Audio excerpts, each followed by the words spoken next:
You're watching Just Press Record right here on Cultish Creative YouTube, a joint venture between Cultish Creative and Panoptica. If you haven't looked at panoptica.ai, go check out the website. It's how we see the world through stories. I'm really excited to be collaborating more with them in 2026. Much to come there. But for today, who's with me? We're doing a year-end 2025 clip show. The best forehand since Djokovic. The producer I'm always behind the scenes joking with, Jack Forehand. You ready to do this, my friend? I didn't know I was getting an intro. I got it. I've never gotten an intro before. I realized that in writing, right before we got on. I was like, crap, I don't think I've ever gotten an intro Jack. It's always just Jack Forehand, roll some clips. And that makes me sound like a terrible person. Yeah, which by the way is going to be awkward if I'm like saying Jack Forehand, roll some clips during this. So I'm going to have to come up with something new here to do. Because that would just be weird. AI slave, roll clips. Like, we need something good for this. So yeah, I'm excited to do this. As you know, I've been watching all of these as the editor behind the scenes. I've been watching all these as they go. And as you know, I might not be the most deeply philosophical person. So I have a feeling like you had about 10 people you're like, I need to do this with. And like when all 9 said no, you're like, all right, I'll just call Jack. So first off, not at all the case. And part of what's exciting about this is like, we do so much stuff behind the scenes together that in putting this together, I was like, why would I monologue this or figure out how to put this together when you and I could just talk about it? Because we talk about this anyway. So it's just, this is the perfect excuse for you and I to just press record on going back to these clips. Because we're already doing this together. Yeah, we're doing it together anyway. And before we start here, I am going to hijack this a little bit because I want to talk a little bit about the concept of this because it's really interesting to me. I was just thinking about this before we started. And this really is, like, this is not a gimmick, just press record. This is actually who you are. Like, I was just listening. Did you listen to Bogomil Baranowski's podcast with Ted Mers? Yes. Outstanding interview. Outstanding. And you were like the common thread throughout the entire podcast. And like, you're always taking people who you might not think fit together and putting them together. And like, this has happened to me a bunch of times. You're like, Jack, you got to meet this person. And I look at their bio and I'm like, I have no idea why I have to meet this person, but like I meet him behind the scenes. So this is really just like you carrying forward what you're doing in life, right? To this. Yeah, 100%. That was one of the ideas when I came to you. It was like, I think I have this show idea. If I can pull off the formatting of this, can we pull off like making these into episodes and putting it on YouTube? Because I was doing this all the time. Like, this is my default mode, is you meet somebody and they're trying to figure out how to do something. And then my brain just goes into pattern match mode. And I'm like, oh, you have to meet this other person with this crazy idea who's way inside of this thing. And a lot of times, one of my favorite compliments, in my view, that I could get is people were like, I had no idea why I was sitting down with that person until 10 minutes in, and all of a sudden it clicked. And then we went off and did this other cool thing together.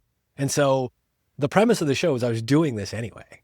Like, I've been doing this for more or less my entire life, more and sometimes than not. But post-pandemic, especially with everything happening on Zoom and on video, it was just like, I was making introductions like this all the time. And there were plenty of times where I thought, this is as interesting, especially when I was a fly on the wall for introducing two people. This is as interesting as any podcast I'm listening to. So why not pair these people up, make the connections, just press record, and I get to be the fly on the wall, record these for posterity, and yeah, you get to see what it's like to hang out in my crazy circle of friends. Yeah, it's interesting to watch too, because you never know. Like, you never know what I don't know what the connection is pretty much ever when I start, and then eventually, and sometimes the guests don't know. Sometimes they get it right, and sometimes they don't. But like they usually figure it out over the course of the episode what you had in mind. Yeah, it takes a while. They always get to it, and it's not a secret, but it's one of those things where sometimes, like, after the conversation, other stuff continues to come out where they're like, I couldn't say this knowing that this was being recorded, but now I have to tell you about, and people start triangulating these crazy life moments. Like, I've had people like triangulate down to, I bet we were going in and out of the same room on the same date at the same point in time. And these little things like that start to come out of it. And it's really cool. It's really cool to see. And I love bridging people across spheres, because I'm an interloper. So I don't ever hang out in just one space. I've always had friends in lots of different domains, and I'm interested in people in lots of different domains. So when I meet somebody who's in like the art world or the fashion world or the music world or whatever else, I can't help but think like, do you know you're running the same whatever Instagram promotional strategy as like this tech CEO? Can you imagine if we could just listen to the two of you talk to each other? I love stuff like that.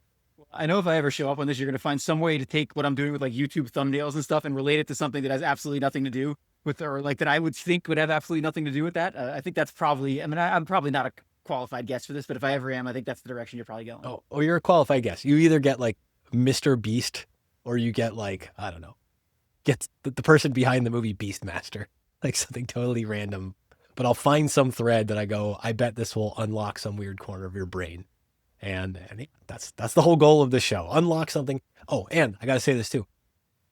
And Bogomil can appreciate this. You can appreciate this. All the people we collaborate, Justin can appreciate this. Nadi can appreciate this.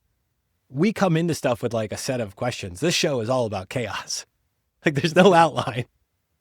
There's the intros and then it's chaos. It's just hand grenades. And no better way, because we talk about this when we talk to people who are media trained or come in with like 50 organized bullet points and you already know what you're going to get from this person.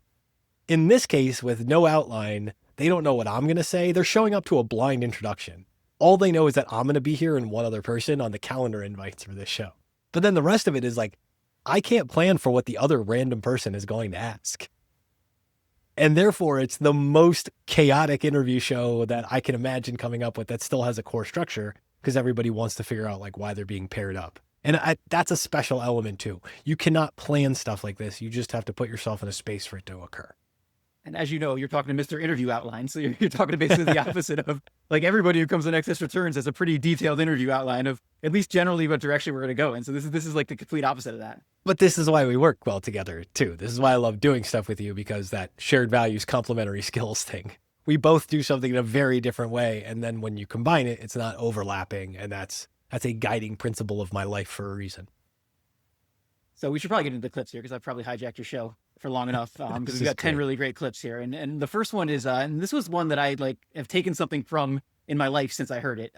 This idea of reaching out to the people that are important to you. So here's Anna Goldfarb talking about that.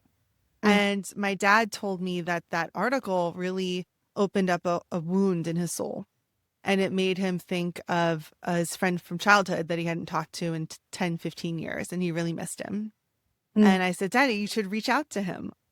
Like, here's his info. Here's his Facebook. Like, reach out.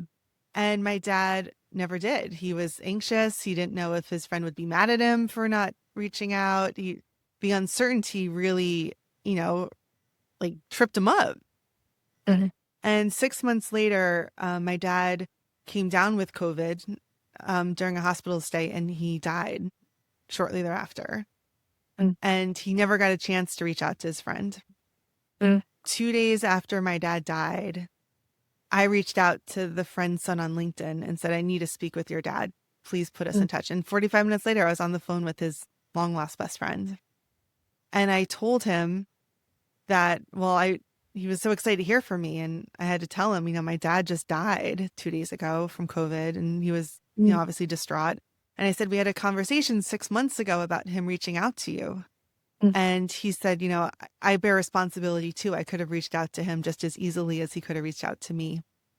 But what I did was I gave my dad's friend certainty. I said, I want you to know that you mattered to my dad. And he did want to connect with you. So that's what made me want to write my book, is because we talk ourselves out of connection so much, even though we can physically reach out at any time. And I started the process hoping to help my dad and heal my dad, but I ended up healing his best friend, his long lost best friend, and giving him that certainty. So that's why I'm such a proponent of, we can do this today. We can give this to our friends today. So yeah, Matt, like you probably have a little bit different take than me, but like that was the big takeaway for me from this whole thing is like, I think all of us, me included, like you don't realize the importance of just reaching out to somebody, even if it's somebody you've had like differences with in the past or something's gone wrong. Like that was my biggest take from this is I don't do that enough in my life and I need to do it more. Can't remember. We've talked about him before. My favorite networking book is David Burkus's Friend of a Friend. Did you ever read that book? I know we've talked about this principle. This is like a huge takeaway from this book. This is my most gifted book. Apparently I owe you a gifted copy of this. David Burkus, Friend of a Friend. David Burkus did a Just Press Record last year too and was outstanding for this.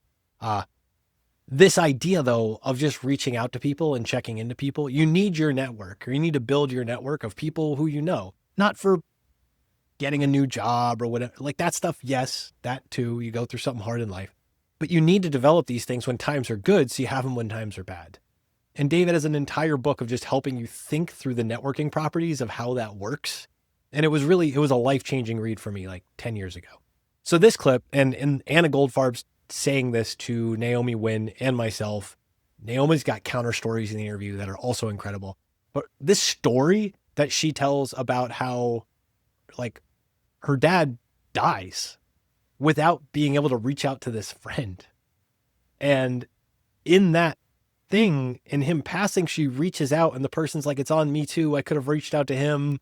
I can't believe like we never got to reconnect, but she realizes it's worth writing this book so that people understand you have permission in the moment to reach out. And that is a really, really powerful thing. Wasn't one, we've indexed these for the record. This top 10 list is based on the most popular episodes. So one that just came out and did not make the most popular cut, but the point is salient here. Tyrone Ross, Niels Ribeiro Yamafio, they talked about where superheroes and supervillains come from. And this idea that you're lonely, you're disconnected, and you're backed into a corner. And you either decide, the supervillain decides, I am going to go out and fix the world because I know the right way for everything to be. The superhero decides, I'm going to go out and help the world because there's all this harm in the world. And I'm going to find my reconnection by like helping the world out, knowing that I can't fix it. There's lots of stuff that's mad and broken and wrong. And this idea here of what, like, Anna had a deeply traumatizing, difficult experience in the loss of her father and this friendship that never got to get bridged. And she decided she can't go out and impose on the world making these connections happen, but she can write this book. She can get out there in the world and start helping others to connect with other people about just say hi. She's dedicated her life to this. It's been like 4 or 5 years of doing the podcast and writing these things. It's a genuinely beautiful expression. I think Anna's a superhero for doing this, of helping the world through connection. All this loneliness epidemic stuff, everything else stacks on top of this idea. It's not too late to reach out. Did you reach out to anybody else yet, Jack? I've reached out to some people. And the other thing too, is you don't know how badly like the person on the other side needs it. You know, all of us go through challenging times. And so like, you don't realize like just reaching out to someone can make a huge difference, like in their life and in your life. And you never regret, you're never like, I regret reaching out to that person like that. I can't think of one time in my life I'm like, I regret reaching out to that person, but I can think of a bunch of times where I'm like, I regret not reaching out to that person. That is a profound statement. This is why you're here.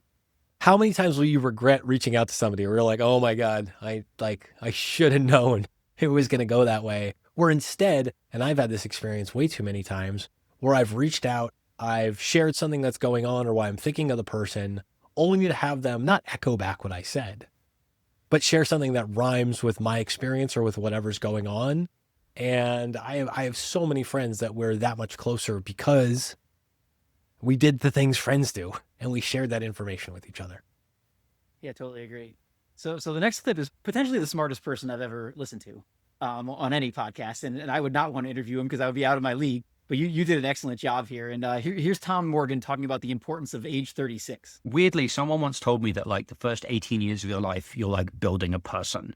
And then the next 18 years of your life, you're building executive function. And then the next rest of your life, you're basically putting those skills in service of something you care about. And dude, the number of people who told me 36 was like a major turning point in their lives, including me, right? Like most people I speak to like blew up or had an existential crisis at 36 when they were on the wrong track or the right track. They just needed to go somewhere else. There's a place that people get to reliably where they've sort of maxed out on their left hemispheric skills and they now want to put them in service of like a more meaningful direction that is more fun for them and contributes more for the world. So yeah, Matt, this was one that I'm just going to hand over to you because I really don't, it's really interesting to me that like something cool happens at the age of 36. And I was thinking back to myself at age 36 and I'm like, I don't know if I had a major event, but then I was thinking about it. Maybe I did. Like maybe that really was a pivot point for me. All right. So a couple things that have to be said. First off, and I say it in this episode, but this was special to have Tom back on for one of these solo episodes I do because Tom's the first episode of Just Press Record too. So in the weird way that the world works, the show, this idea for the show comes out of a behind the scenes conversation I'm having with him. And it's like, hey, can we just record this? Like, can we get 3 of us into this room together and we're going to record this thing? And if it works, I'm going to release it as a podcast. This might be a new show idea. And Tom's part of the reason that we're here, 2 years later, which is super cool. So a common thing, there's 2 books, because I did go through a version of this in my mid-30s. 36, I think there's wiggle room around this. I'll cover this in a second. So there's this book by Marcy Alberher about slash careers. And there's another book by Herminia Ibarra called Working Identity. And I see these books as really important to this idea that Tom's describing here. What slash careers is about, what Marcy Alberher's work is basically people who decide to do 2 things at once, hence the slash. So it's like, I'm a corporate attorney and I'm a playwright, or, I'm a financial advisor person and I'm also a YouTube podcaster.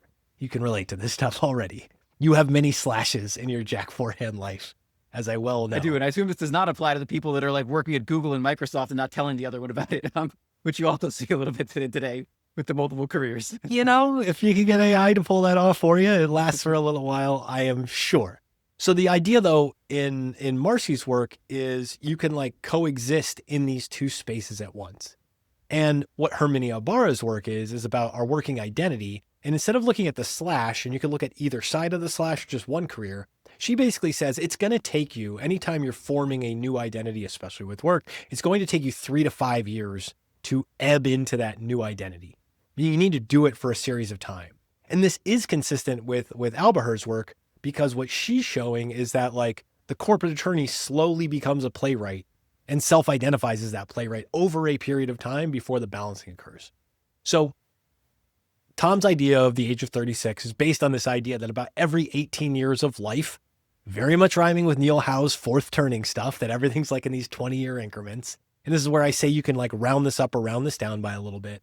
When you're somewhere between like 15 and 20 years old, you kind of go through your first, oh crap, I'm an adult now awakening. And I think the same thing plays out when you're mid to late 30s into your 40s, where you go, ideally, I've kind of figured out 20-something life. I feel like I'm a little bit of an adult, but all of a sudden I have to figure out if I'm going to go faster down the path I'm on or if I'm going to split off and do something else. And I think that's a really common experience for a reason, because as soon as you get your legs under you, the world likes to mess you up. And I do think sometime around 18 or around the age 20, sometime around the age 40, and yeah, probably sometime between like your mid 50s and 60 years old, you kind of wake up and you go, I need to start working on something else. It's going to take 3 to 5 years for that next thing for you to grow into it. And you're going to decide if it's a complete reinvention or a partial reinvention. And this is a really common experience in life. So Tom bringing this up, I mean, I see what that is. I see back to the Tyrone and Neil's idea, I see the superhero and supervillain triggers. I think once you're on a path, you're either helping or you're trying to fix. And you probably stay on a path that rhymes with that. But I think these transition points are real. So do you think if I brought in the definition, did you experience this around 20 or 40? Yeah, well, maybe not at that time, but I mean, I guess maybe now, right? To some degree. If you think Sure. about it, like I've always been like I've always been a quantitative investor. And now what we're doing with the podcast is like a completely shift, and like a shift I'm really enjoying a lot. So like, I guess you could see maybe that your identity changing over time as you think about that. And I don't know if the podcast will ever be like what I'll do, or it'll be a business. As you know, the business of podcasting is not the strongest business out there, but I can see that. Yeah. And I can see like your joy in doing the new thing is a big part of this. Like as it takes you, like I was just listening to Bill Gurley with Tim Ferriss this morning, like when I was driving. And he has a new book, which I think gets at a lot of this stuff. And he was talking about these pivot points with people, and he had pivot points in his career. Like I think Bill was an engineer, then he was a sell-side analyst, then he was a venture capitalist, and he went through, maybe not at these ages, but he went through that exact type of thing where he sort of changed his identity and slowly worked his way into something new. And for any of us with ADHD, like this is just a natural thing. We chase shiny objects, we get caught in weird rabbit holes. This is just part of life and existence that is just very natural for this to unfold. But these ideas of life is going to come in phases. It's going to come with interests that you're going to develop probably out of some sense of joy, especially once you found some stability. Like once there's some stability, now you can start to go, what is that more artistic or hobby type endeavor that I can add on? And some people are just I don't know, like you get a golf course membership or whatever, like you do that thing. I joke about this all the time with like my like work partners where it's like, this is my tennis club. Like this world, all these weird relationships, this is the country club for me. Like I'm never going to go play golf. I'm never going to do those things, but I will hang out with people that are really interesting to me and invent new ways to hang out with them. And I think that's part of that slash is just understanding how you can do two things at once. Not necessarily one that you like more and one you like less, but just it's a portfolio life type approach. I am excited. I saved that Bill Gurley interview. I think this morning. Very good. It was yesterday or this morning. I just got through it on my drive this morning. It was really, really good. Very cool. So yeah, as we move into clip number 3 here, this one's very interesting as well. And I guess you've actually sponsored something, which I have never done in my life. But this is Bobby Keller talking about the Northeastern Pennsylvania Horror Fest and how he got caught up in metrics and lost sight of why he started. It was still, technically, it was a successful event. People had a great time. People came from all over. The guests had a great time. It's just like, I'm looking at it from like a numbers point, like how much money we ended up losing. And I focused so much on that. I kind of lost sight of the reason I was even doing it. I'm usually so busy during the event that I don't really get time to like look around and see. Like every now and then I'll look around and see people enjoying themselves, but it's mostly like going on the internet or getting text messages or people in person telling me the following day or like at the end of the night how much fun they had. And it's just like, that's what's rewarding, is like seeing how much fun, seeing people post pictures that they took and all that. I wanted to do something so that the horror fans or just film, just any, not even, you don't, let me say that again. For people in this area in general, I wanted to give them the same experience of like a Monster Mania or a Chiller, and they let them know that they don't have to go to New Jersey or Philly or wherever they're at. Thank you. It's nice to hear somebody say that, because like I don't know. I've just been doing it for so long that like when I hear kind words like that, I'm like, oh shit, okay. Like hearing like how other people view it and the experiences they have, that makes me feel really good, and I'm happy that I'm doing it. So thank you. So first of all, I need to understand, like, how do you end up sponsoring a horror fest? So first off, because this is funny, so he's Bobby K to me. You know, like you have friends that you grew up with from 25, 30 years ago or whatever. This is one of your friends you grew up with.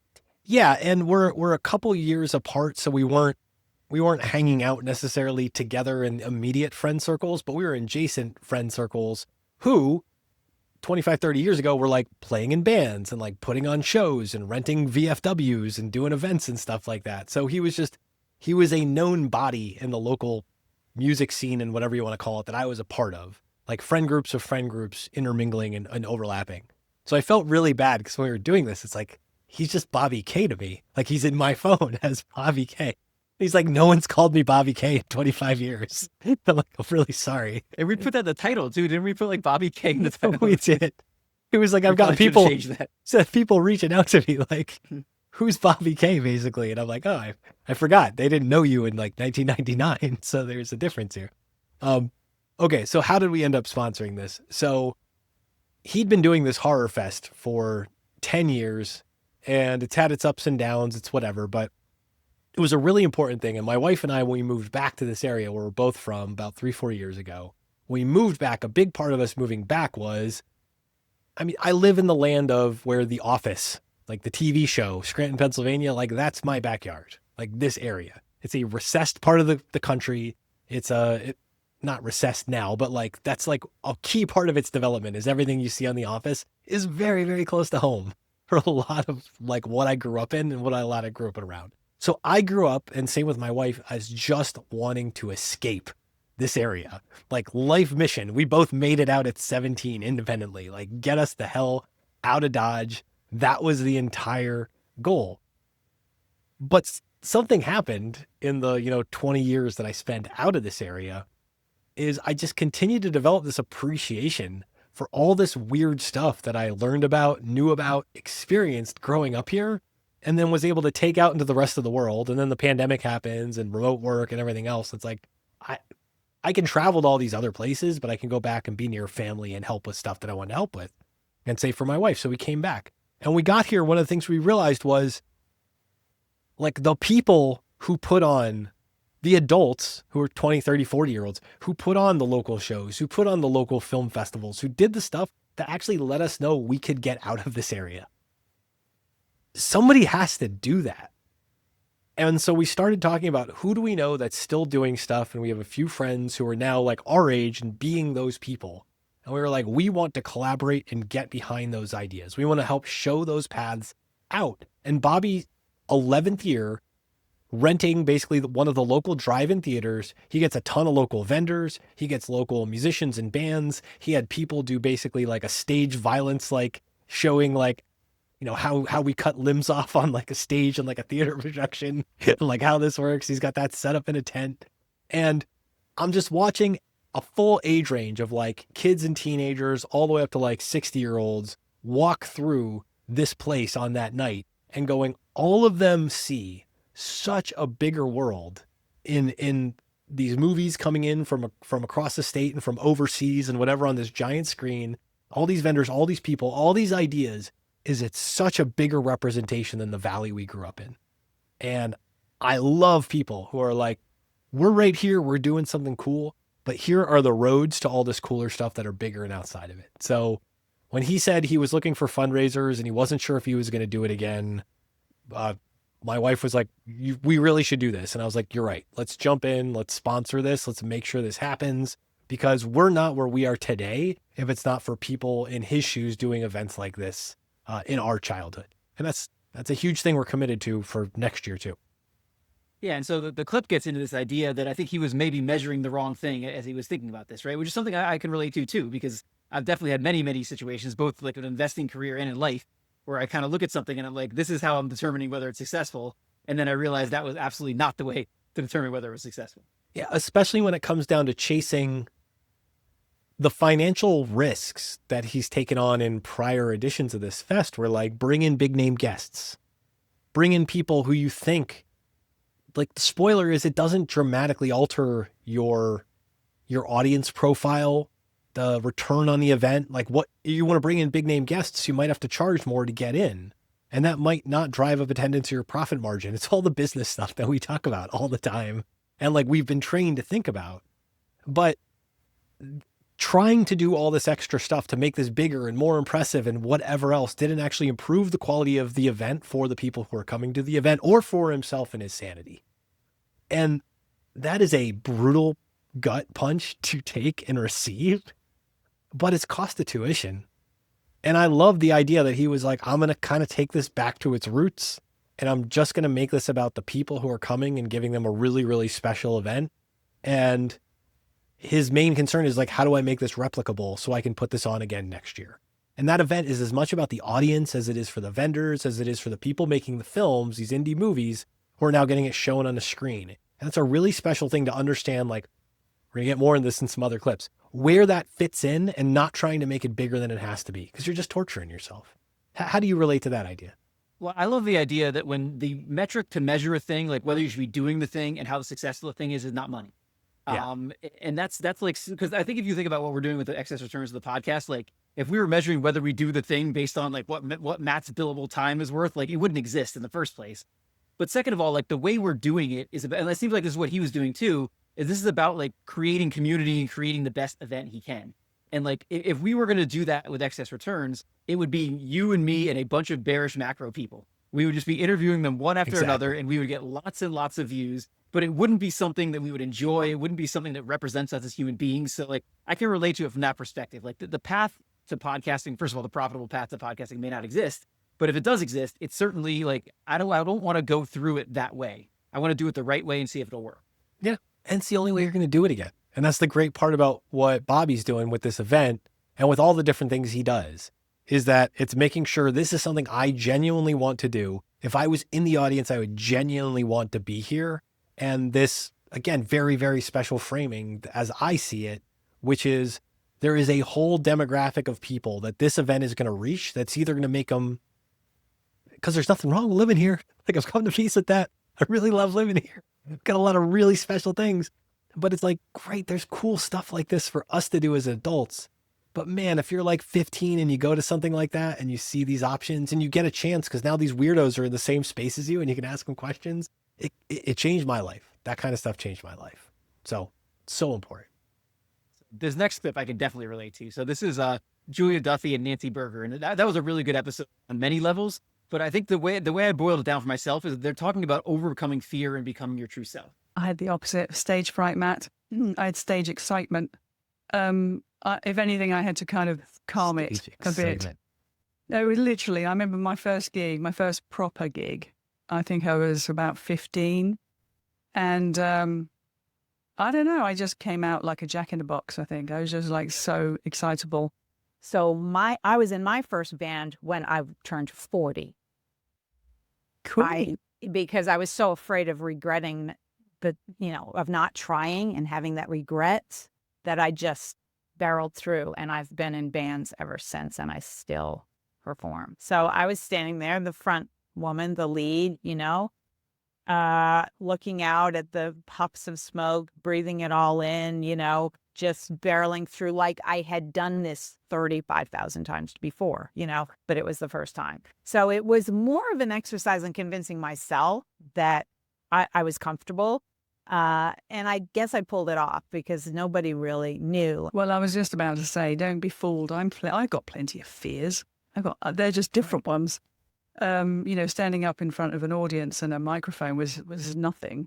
But standing up and being my true authentic self, well, that's something I'm good at that.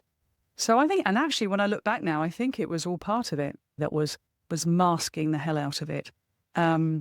And keeping people at arm's length, because if you come across as kind of confident and very bright and shiny, you don't let people close to you, do you? You're like, keep over there. I'm someone you get to watch. You don't get to know me.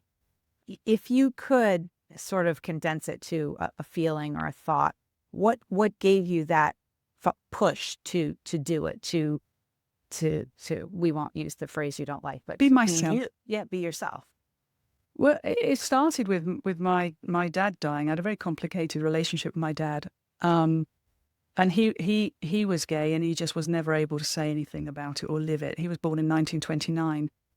So he died when he was 90, having never had a public relationship. And yet as a family, we always knew.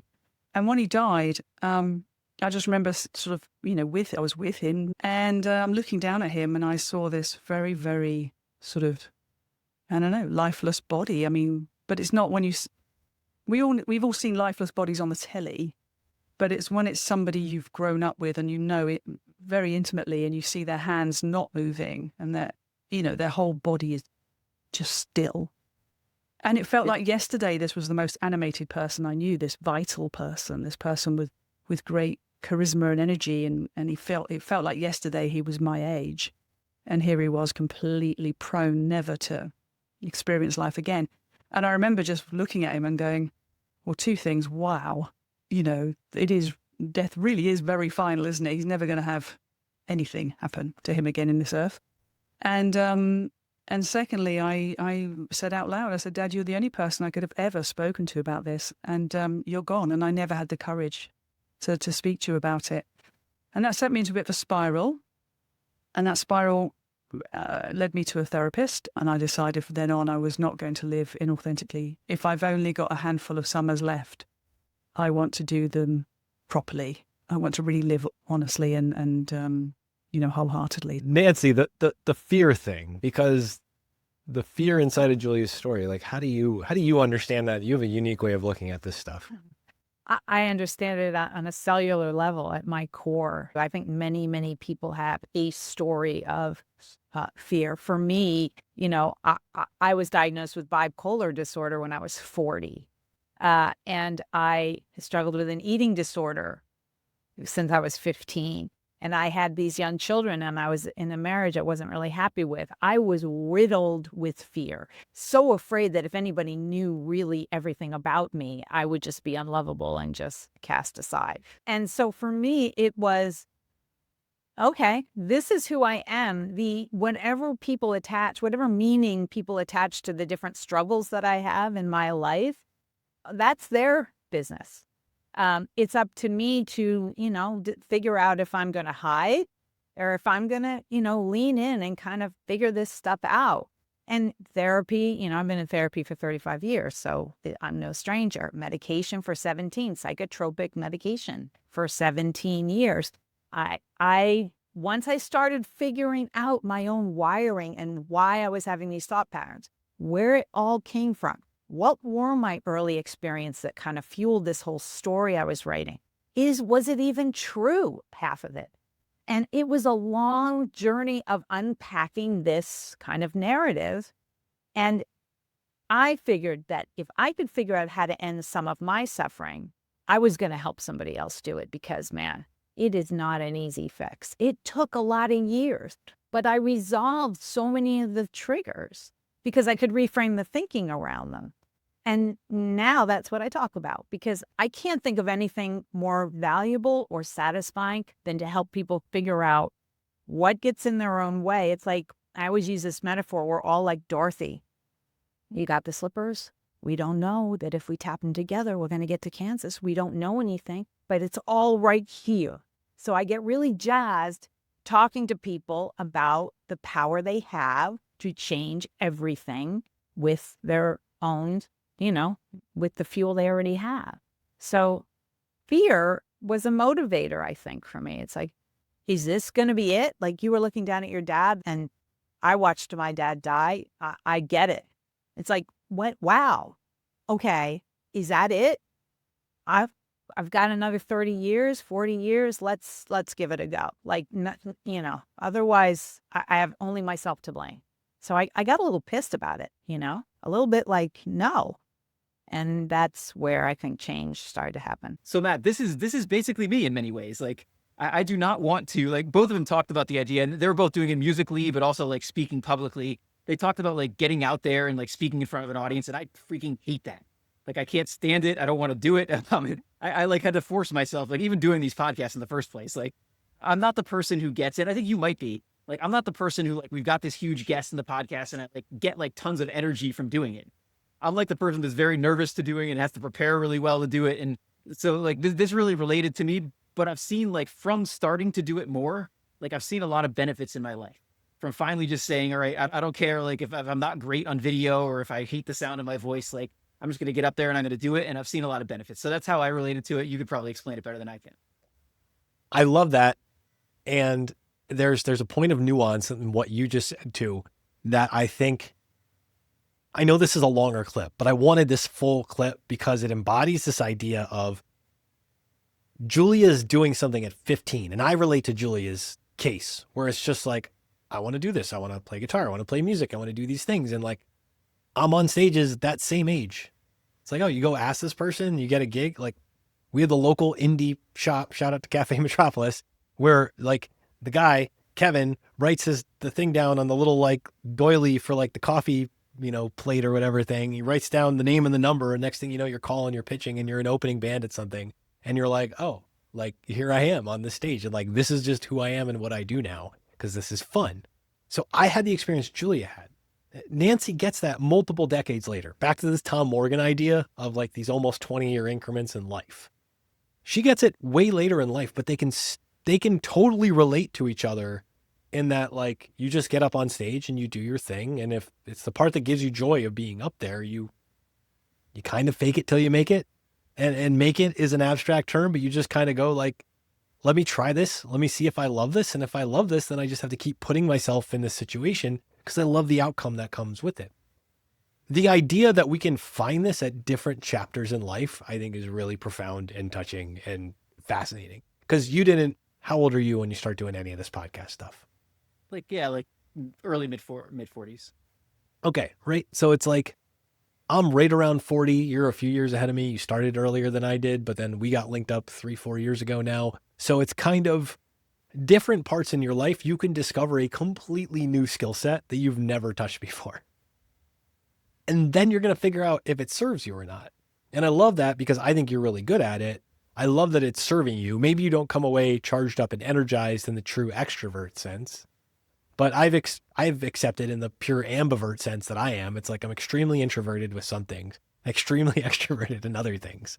doesn't make any sense. But if I can go way down a rabbit hole with somebody who's really curious about something, I'll be buzzing for days off of that type of energy on somebody's weird nerdery. And there's all different phases of life when you can discover this stuff. Nancy, who, you know Nancy too, right? I think, Yes. have you guys done stuff with Nancy in real life? Yes, I have. Okay. Like Nancy brings out the Dorothy and the Ruby Red Slippers analogy, which I adore, because it's this idea that the whole thing, just like the Wizard of Oz, is around you all the time. It's already there. And all you have to do is like figure out how to use the things that are already in your immediate environment and see where it takes you. And that's really special. Another behind the scenes spoiler on this one, like they met for the first time on this episode. I got a picture of the two of them with their significant others, like out to dinner in Boston. Like That's Julia really had to cool. come from the UK to the US for some stuff. She took a vacation. They all got together. They hung out for a night. They're like, we're real life friends now. This is so cool. And yeah, who would have thought a private equity person and a finance industry like leadership consultant would hit it off like that? But And that what is one cool is, really like, warmed my heart. Yeah, to your point, you do start to get more energy from it over time. Like I enjoy these more. Like I'll never be the one that'll be like all excited going into it, because I'm always more worried about like, is it going to go well, and am I prepared enough and all that stuff. But like when you're in that thing, it's a completely different thing. Like I've never been nervous actually doing a podcast. I've only been nervous getting into a podcast, like leading up to it. Like, oh, we're interviewing this big name person in finance. Like I better do a decent job of this. But like once you're in there, like, and I think that's what it is. You have to figure out how to channel that energy in the right way, like positively instead of negatively, and then it becomes a non-issue, I think. Yeah, it's the higher wire act thing. And you and I have talked about this in a show that's not a story-based show, where there's not story-based takes. Like without those beats, the high wire act becomes the interesting part. And that's what makes it hard about like marketing a show like this. But the idea is like once you're on the high wire, you're either falling or you're not. And all the prep, all the overthinking is torturous. But man, once you're on that high wire, I realize that that's something I live for. I love the high wire. I love being up there and just being like, well, I'm committed to not falling. But let's see where this goes. So this next clip is, I think this is probably my favorite episode you've ever done, which is Bill, Stephney, and Lawrence Yeo. And they were talking about, like, Bill was really there, right? At the beginning of, like, when the origins of hip hop were, I mean, Bill is like the people he's worked with. I mean, it was like pretty amazing to hear the stories. Bill is next. Bill Ely is one of the coolest people I know just on life experience alone. But literally to be in college with Chuck D before he's Chuck D and recognizing like the jacket, Chuck recognizing the jacket he's wearing, getting Chuck on the radio, and then like figuring out slowly. I mean, he literally ran the Def Jam office. So it's like when Def Jam is effectively nothing yet, he's the office manager and talking to everybody from like Run DMC to Public Enemy. He's the origin of hip hop. He was the office person running the business itself. So mind was blown. It was amazing to introduce him to Lawrence Yeo. Let's run the clip. And and in the clip, you always hear, like, in these songs, you hear these samples being used. And I think this clip completely changed my perspective on this. Oh, So, like, okay. here, let's play the clip and then we'll talk about it. Okay, after that. okay. What made you choose to play hip hop and rap when it was in its infancy? What about the art form compelled you to press play on it? Good questions, Lawrence. The energy of it all, the beat, hip hop, especially from that era, is derivative of essentially funk music. And the syncopated rhythms of funk music, best found in old James Brown records, just had a different flavor, a different feel. Though James Brown and Sly and the Family Stone and the Commodores and other funk groups from the 1970s, they provided those incredible syncopated beats that we could dance to. And ultimately, when DJs in the Bronx and Harlem started to isolate those beats, and then they would be joined by masters of ceremonies, or what we refer to as MCs, and they later became rappers, that synergy just became its own art form, really created by our cousins and my cousins in the Bronx and Harlem. Lawrence, what about this, like music and putting music together, beat making? When did that start for you? Was it college? Was it high school? When did you start playing with music? Yeah, I mean, I've always been interested in music, but I mean, hip hop was a big part of my life ever since probably junior high. And then it was in college, I still remember when my friend found this big like zip file of soul music. But this soul music was all samples of the various hip hop songs that I would listen to. And for the longest time, I thought that like when there was a soul sample being played on a hip hop song, it was actually like they had the vocalist come in the booth and go like sing these little tiny like jabs, and that's how I thought it was made. And then when I first heard like, oh wow, like Jay sampled this particular song, and then it was Just Blaze or Kanye that sampled it.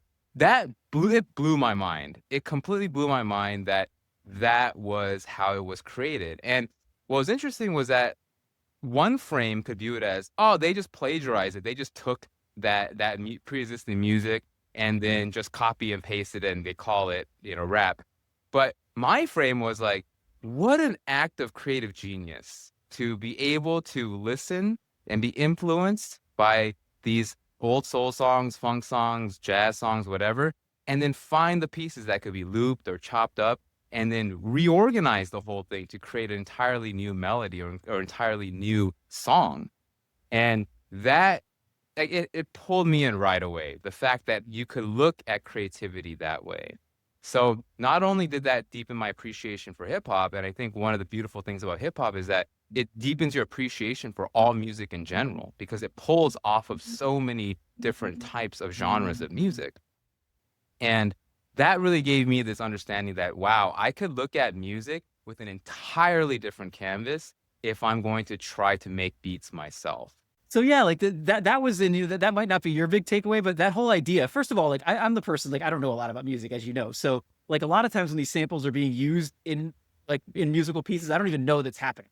So like, for instance, like Gold Digger by Kanye West, I had no idea that came from anywhere. When I first heard that he had like sampled that from another thing. But like, I think that what they were getting at to some degree is this idea of like creativity and how it relates to that. And I think some people might think like using that kind of stuff is not creative in some ways. But I think it really is. And so that to me was maybe part of my takeaway. And you could tell me if that makes any sense based on what I watched. That's part of why I wanted to make sure we got this clip from that episode in, is I think that metaphor is so rich to me, and it's so a part of my own life and experience that I've got literally papers that I wrote when I was in college and stuff that I wrote when I was in high school about, like, because the legality of sampling and all this stuff was a big deal in the 90s and then the early 2000s. And so it's like I wrote research papers on this topic. I was so fascinated by this and so adamantly in the camp that you could take something and then repurpose it in some way to make something totally new out of it. Like, to me, it shouldn't matter that you don't know what the source quote is for Gold Digger. Like, it doesn't matter. You heard a new song, and if you like the new song, you like the new song. You don't have to go back to Ray Charles or understand that it's an interpolation of Ray Charles done by Jamie Foxx or whatever the story is for that song. This idea that, I always quote this Virgil Abloh thing. Virgil Abloh's the fashion designer, where a 3% change confers ownership. And it's this idea that, like, you take something and even if you tweak it slightly, if you put it in a new light, you can make it your own. You can make something special out of it. The added wrinkle, and part of why I really did want to introduce Lawrence to Bill, is it was another case of like two separate generations. I knew Lawrence would geek out similarly over once he figured out who Bill was. The rooms that Bill was in was going to blow Lawrence's mind, and it did. That was 1,000% worth it. And that's, by the way, very cool about the show is you like see that in real time, like him realizing who Bill is, like throughout the episode. And he's like, oh, wow, you met that person? Like, it's very cool to watch that. Yeah, I'm a big fan of watching that slowly seep into people's brains. And then afterwards being like, however many podcasts Lawrence probably did. He wrote a great book this year. And like, he was making the rounds, and it's like, all right, I can't really promote your book. I will promote more to that because I love your blog and I love your writing. But my promise is you're not going to just get to talk about this. You're going to meet a really cool person. And it feels really good to deliver on that. So this other idea is they are both business people at their core. And the creative, artist-minded people who are also business people are my favorites. because they figure out how to do those two magical things at once. It's the ultimate combined slash effort of being able to go, I have a vision and I know how to make something out of it. And it doesn't mean they're going to make the biggest thing in the world out of it. They just know we're going to commit to getting this thing off the ground. And so like Bill learns effectively contract law, how to put stuff together. He's on the forefront of these movie soundtracks and other things that change the way industry and distribution happens in the 90s into the 2000s. Now he does film. He does all these other things. He teaches at the Tisch School of Business. And Lawrence, in the same way, had a finance career with a slash doing this DJ and beat making stuff. And now he's a full-time writer. So two people who have gone through multiple iterations, who understand the business of art as much as the art of business, infinitely inspired by people who are not just on some corporate career ladder and are figuring out how to come up with art the way they are. So this next one hit home for me. First of all, because it was Chris Mayer, was one of the people in the clip who we've had on Excess One of our Returns. favorites. And by the way, I should plug, you're doing a great new show, 100-Year Thinkers, with him and Robert Hagstrom, which is a fantastic show. I think it's the best thing we're putting out on Excess Returns. So anybody who has at least even a small interest in investing, I think they'll like that show a lot. If you're business minded, I think we'll get into it with this clip. I mean, Chris is just a great philosophical thinker about business. So even though a lot of our finance friends know him from 100 Baggers, they know his work around, these explosive growth businesses over long periods of time and how that works. The philosophical angle that Chris brings to everything, which is part of why this 100-Year Thinker show, it's like him and Robert Hagstrom together with Bogomil too, talking about how to have a long-term perspective on things you make and things as they snowball forward is, man, it's a short-term world. It's a really important show to my heart. So I'm really happy we're doing it. Yeah, and they're talking, it's Chris with Anne-Laure Lecunff, and they're talking about, she wrote the book Tiny Experiments, right? Yeah, she wrote Tiny Experiments, and Anne-Laure is just an incredible success story that being able to watch from a distance as she's built this thing off, incredibly moved by what she's done. And this whole idea of journaling and trying to understand where you were in the past, this is something we've talked about a lot on Excess Returns too, and they get into this in the clip. So let's play the clip first.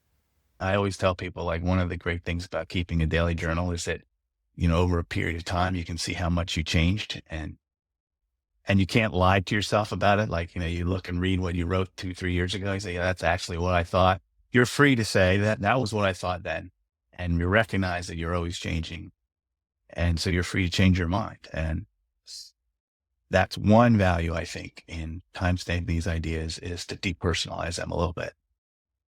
I really like this, and I think I can see why Matthew made the connection now between the two, because when I talk about plus minus next as a metacognitive tool, this is something that I think makes it so powerful, is that if you sit down every week and you capture what are your current thoughts, what are your predictions, why you're going to try something in a different way, you can always go back to it in the future. And if things are going in a way you didn't expect it, you can at least have that log of why you made those decisions. What was the thinking at the time? And if, again, you didn't end up being correct in your predictions, that's okay. But at least you understand literally where you're coming from with your thinking.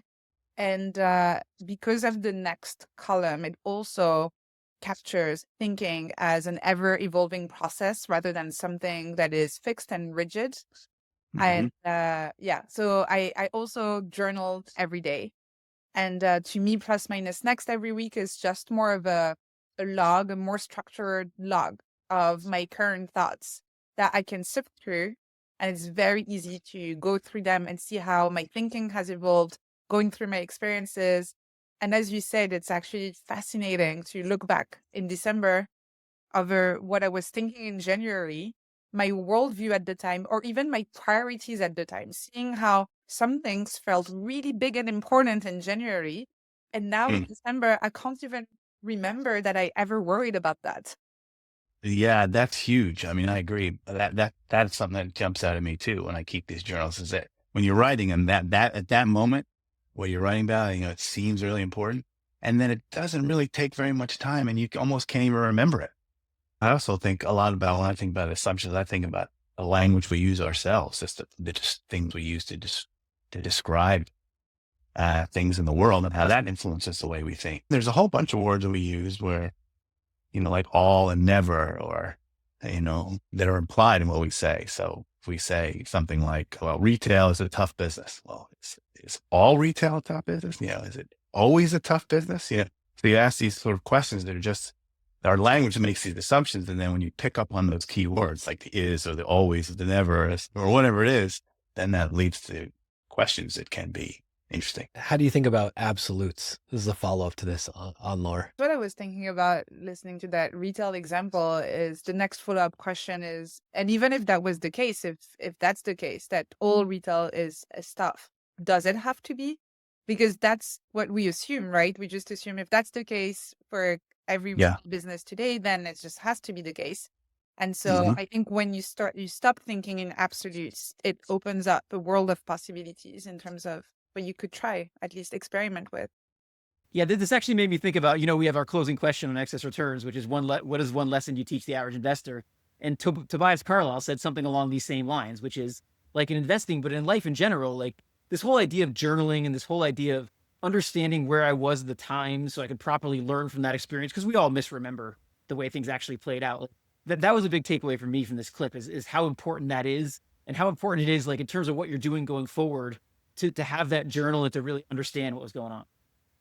I get bent out of shape over this topic in a good way, where you can't just consume things, you have to reflect. And a big part of this show even existing is the cultish creative stuff. I've now got 8 years of daily posts up on a site, which is a determined me from my roughly 36 years old age, where I was determined to not just consume anymore. I was like, I don't just want to consume things. I want to actually be reflecting too. So don't stop consuming, but consume and reflect. Write the idea down somewhere. Chris has his way of interpreting it as journaling and decision-making and following stuff through. He adds this philosophical angle of like, taking out absolutes, like be careful of when you're using always or you're using never. And journaling is a way to help you see over time how those decisions were made based on all sorts of other factors that were in your head. And it's very informative to look back on those journals. Anne-Laure has almost a more effective go forward method, this whole plus minus next system she uses to review her decisions. But the core idea here is you're constantly consuming, you're constantly making decisions. That little extra step to take the time to reflect will change what compounds, what snowballs going forward from that moment. And it might be imperceptible on any given day, week, month, or even year. But if you do this as a habit for an extended period of time, it will have a profound impact on both the way you see the world and interact with it. What's interesting too is I think there's two parts to this. One is just the act of reflection. So just actually writing it down, like you think about things differently when you put them on paper.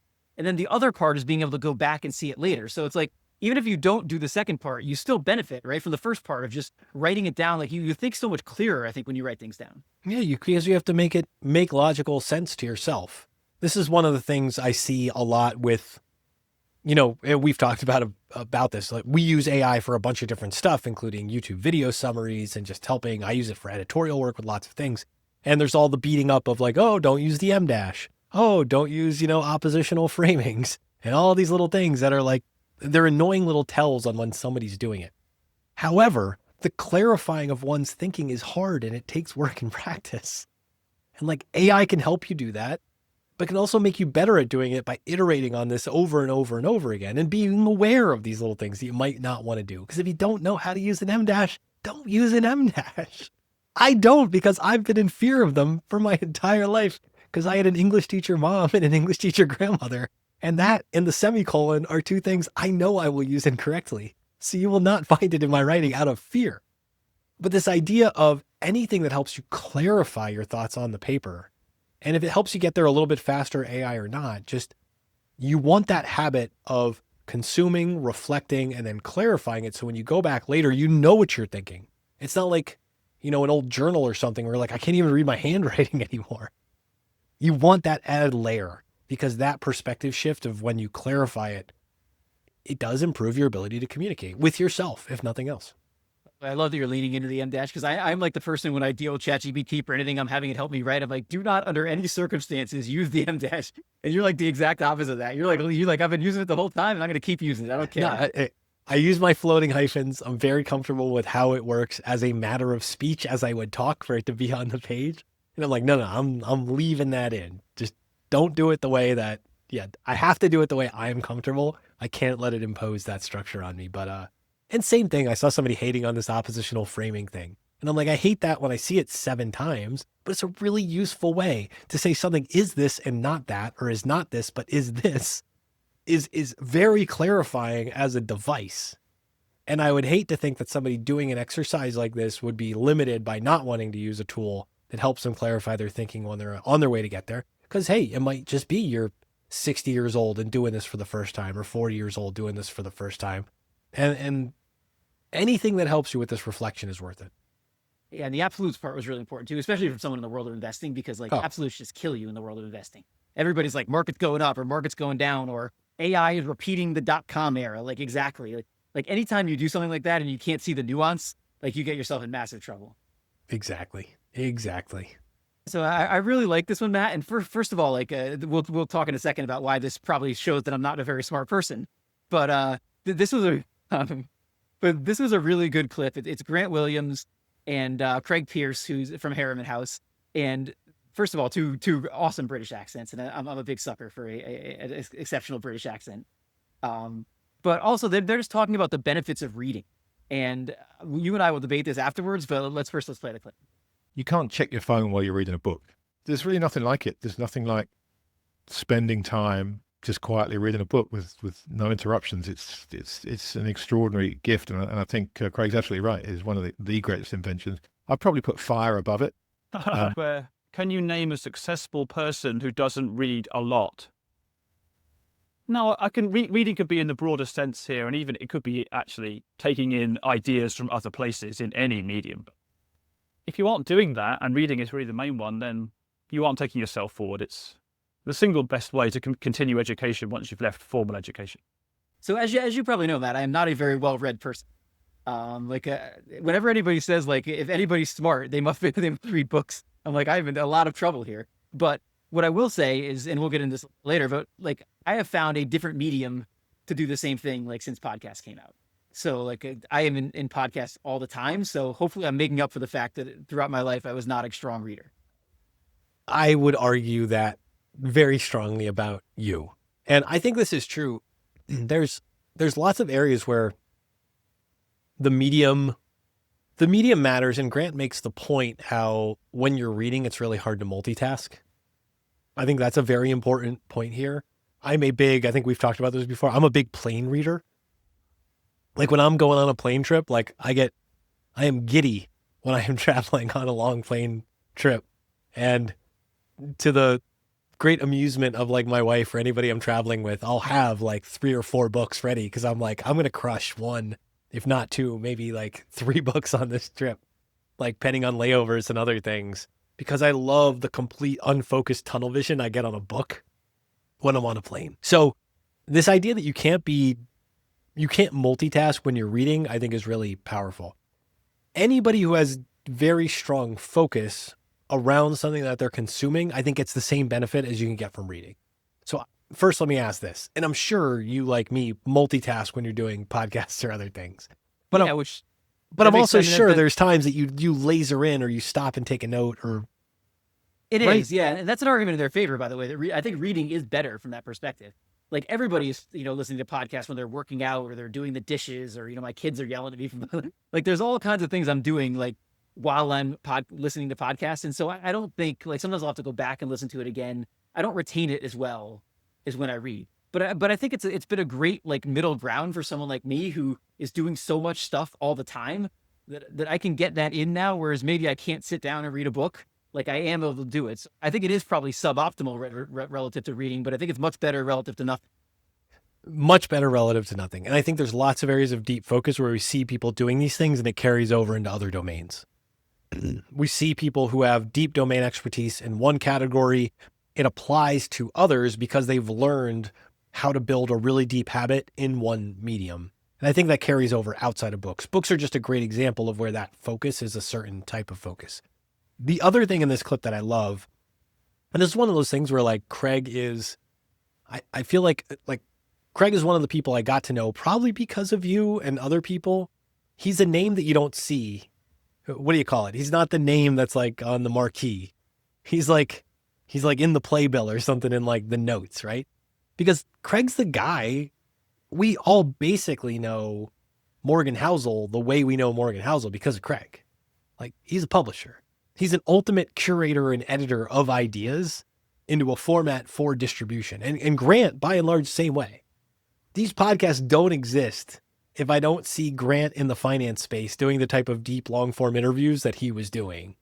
And that had a huge impression on me when he was doing it, that was even an option and possible for people I might have some access to. So both of them are incredible curators, and I will draw this connection back. You tell me if you can relate this too.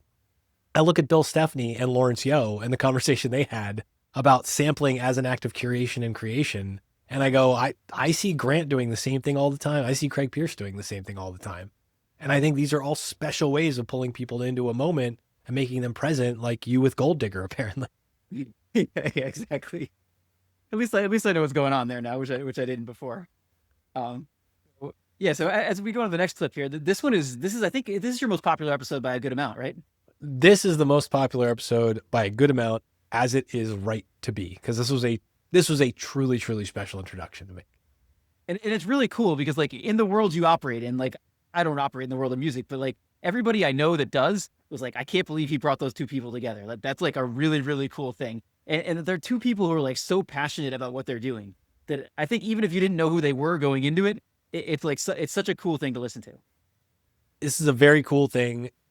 I did not know. I knew it was close, but we figured it out in the recording that they're basically back to the 36 thing. Like, Ned's 35 in this recording. Keith was turning 70, like days after, or like a week after we recorded or something like this. So these two people, two totally different pieces of their life. Ned, part of the band Title Fight, who's more or less from Kingston, Pennsylvania, right next to my hometown, and now is in this group called Glitter, who's still doing lots of cool stuff. I'll never forget, opening up a Rolling Stone 25 years ago and being like, holy crap, like Title Fight's in Rolling Stone. This is amazing. They're from my neighborhood. This is so cool. And same, Keith is a legend. Keith Morris, obviously, founding member of Black Flag, the Circle Jerks, who we were all obsessed with growing up, Off, incredible punk rock supergroup, and he's still going at 70, still making music. So I really wanted to get them together, and I wanted to talk about a life as being a creative, and not just being a creative, but being like outside of the normal standards. Like, this isn't like I'm James Cameron or I'm some famous producer with like lots and lots of money and credits behind my name. Keith has just been undeniably cool his entire life. And there's something about that, not being super famous, but everybody who knows thinks you're the absolute coolest. And this direction that I see Ned on with now he's writing, he's got books, he's doing other stuff too. And I'm going, he's got potential to be Keith Morris cool someday. So why not get them together today and see what they say? Not surprised it's the most popular episode. And sort of play the clip here, like they were talking about this idea, like I think when people start like get bigger with whatever they're doing, they're like with music, they start playing bigger venues. You kind of just assume they were always that way. But like at the beginning, it's a very, very different process. And like, it was just interesting, like their passion for what they were doing throughout the whole thing. So let's play the clip. If it's 4 people or 4 dozen people or 400 people, it's still important. It's important to have venues like that. And you were saying DIY, and your DIY, even though you had use of the computer and you were doing a more modern version of DIY, it's still important for new bands to pay their dues and get out there and see how all of this works, because it's not always, hey, we're going to be just like Green Day, or hey, we're going to be just like Guns N' Roses, or hey, we're going to be just like Nirvana. It doesn't always work that way. But the great thing is you do it when you're young, because you get to go out and you get to deal with the public. You get to see these situations on various levels.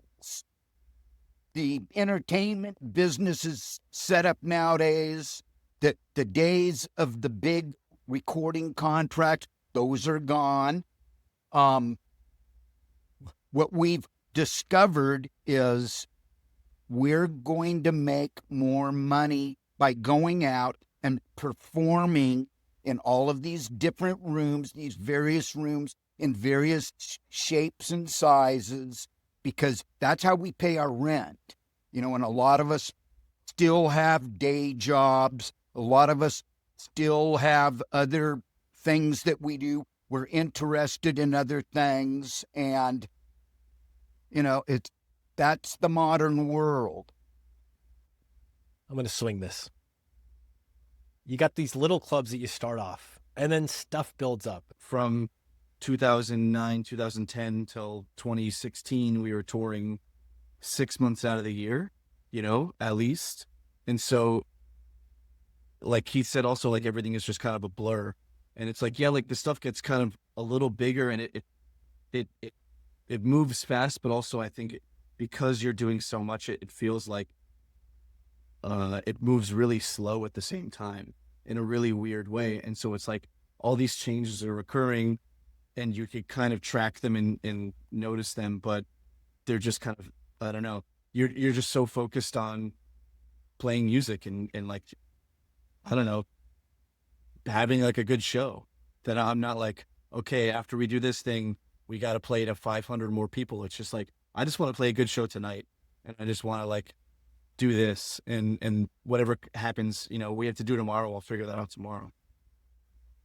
But you also, you play that show, you have a great time, you have a really good crowd, and you keep your fingers crossed that the next time you tour, you get to play that venue again if it's available.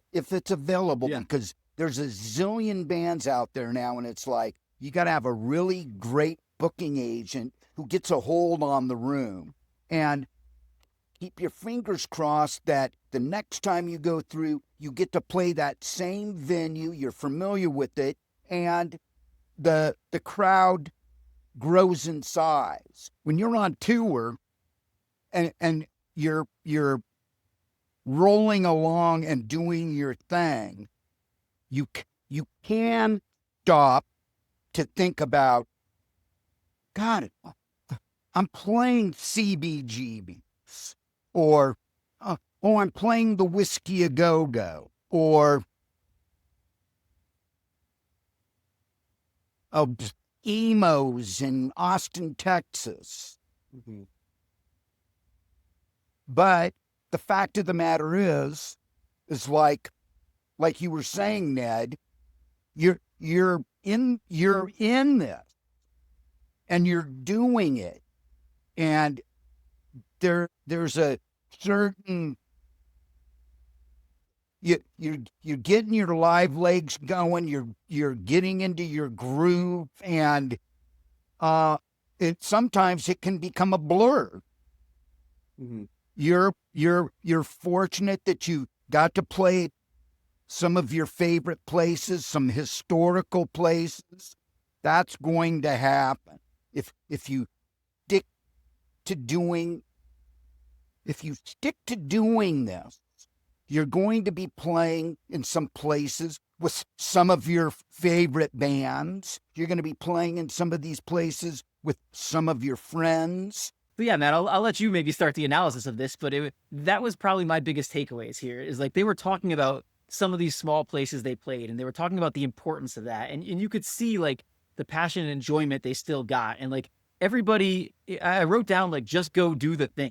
And it seems like that's what they were doing. Like they were doing their thing that they were really passionate about. And like they, regardless of how many people they were doing in front of, and I assume you did the same thing probably when you were in music. You know, you probably played some small venues too along the way. I only played small venues. Maybe one or two, right? Yeah, I only played small venues. A couple of medium ones in there.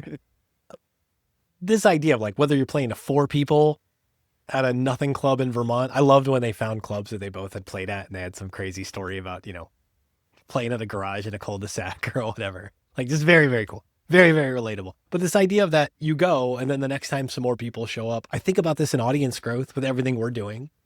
Like you go, you show up, you come back, and like every time you incrementally increase that size a little bit. The crazy part And Keith they both kicked my ass with this because I asked Ned about a story they played. I'm going to blank on the name in the moment. It's a New York City club, and he had moved to New York City. They were in the city playing, but like one of his jobs was he was on the loading dock for this club.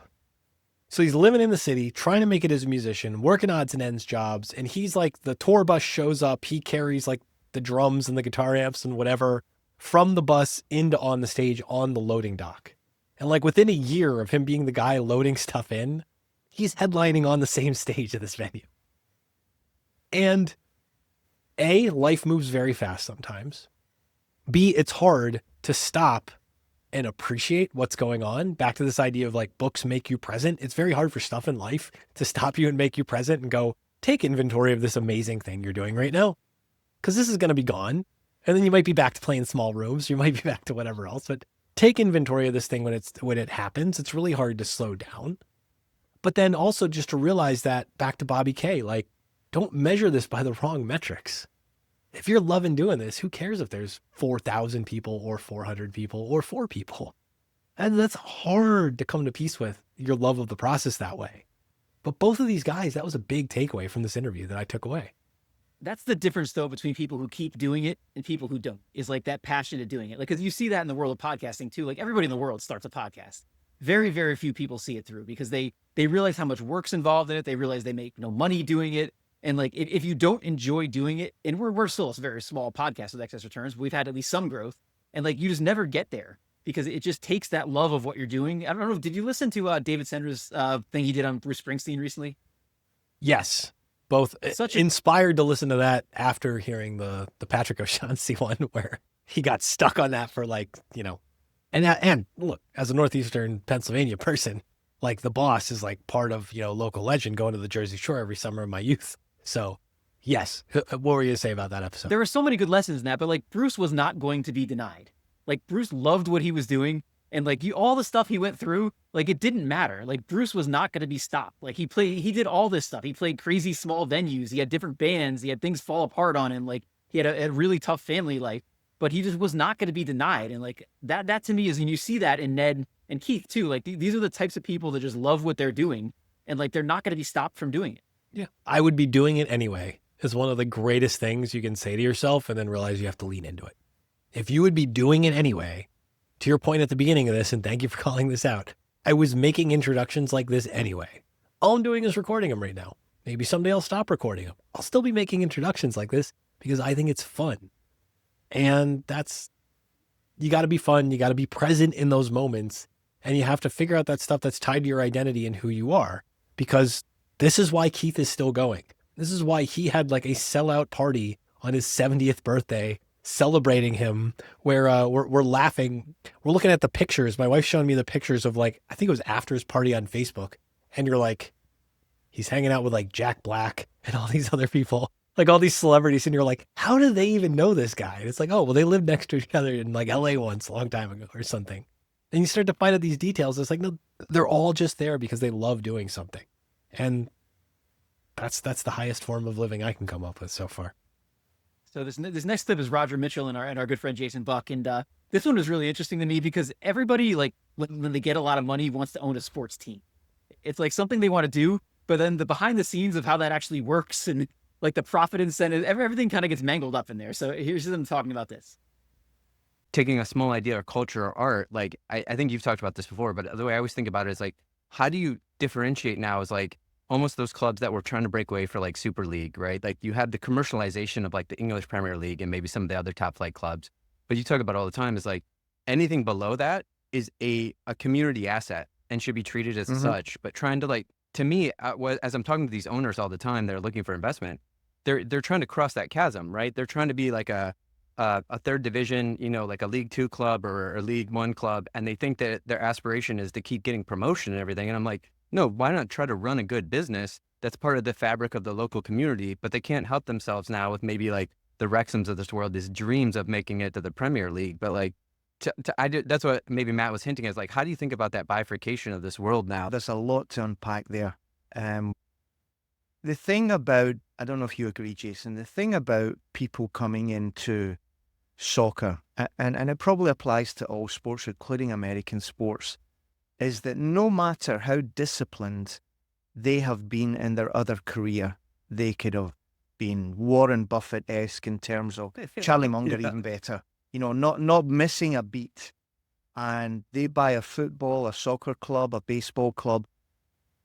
It takes them a matter of weeks before they lose their shit about what's going on. They are at that point being driven by emotions, their own emotions.